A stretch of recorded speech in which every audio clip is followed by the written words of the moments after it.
My collection of color slides has sat in a box for about 20 years, and apart from a few vague memories, I realize I really have no idea of what I actually have, and it was about time to start cataloging them.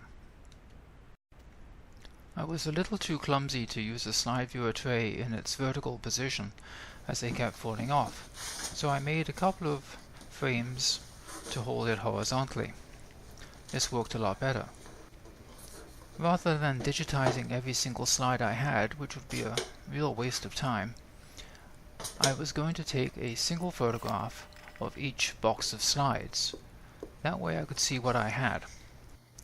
I'm using labels with a unique number to keep track of the slides that come out of a single box. This appears in each photograph.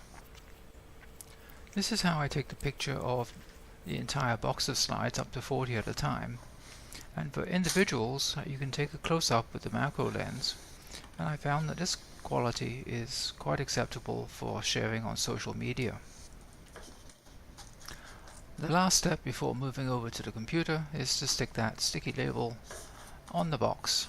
This way we can always get back to the original slide if we ever need a high quality copy.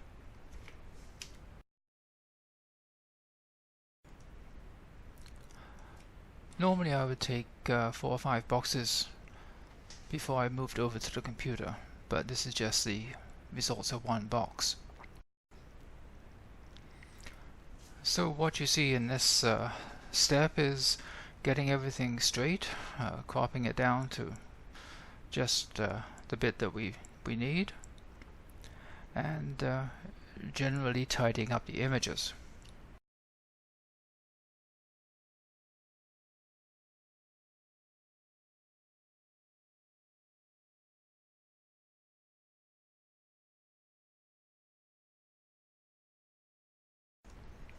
You can see here how this picture is tied to the box number 19, so that we can always get back to the original box.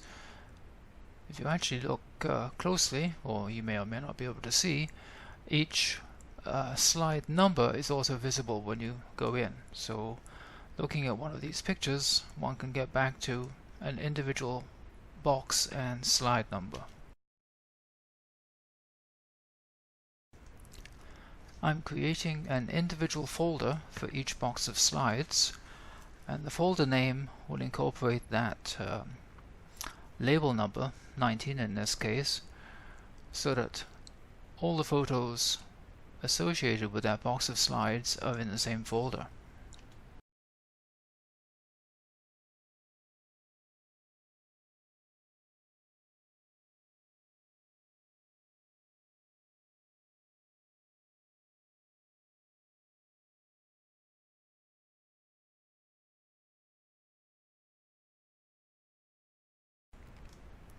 My photo management software, ACDC, has a very powerful database which will allow me to find individual images from tens of thousands of photographs. But in order for this to work, we have to set the date and other tags correctly.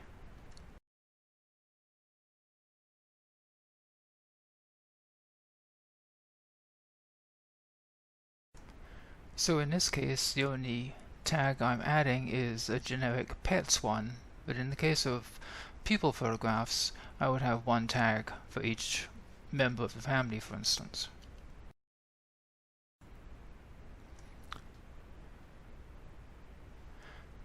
When you dive right into the photographs, you can blow them up, and there's plenty of resolution to see exactly what is on each photograph.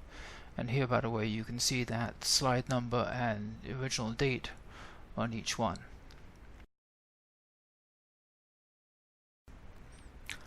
The reason for all of this cataloging is so that we can get a specific slide brought up in a fairly quick time. Here I'm looking for pets in 1985. If the search gets you to the folder with the correct box of slides, but the specific slide you're interested in hasn't been copied yet, remember it's really easy to get a copy. This particular one was taken with a handheld phone camera. The quality of this copy is quite good. So, in summary, We only catalog the important slides, we make quick copies of selected ones, we make it really easy to find them, and we make high quality copies only as necessary.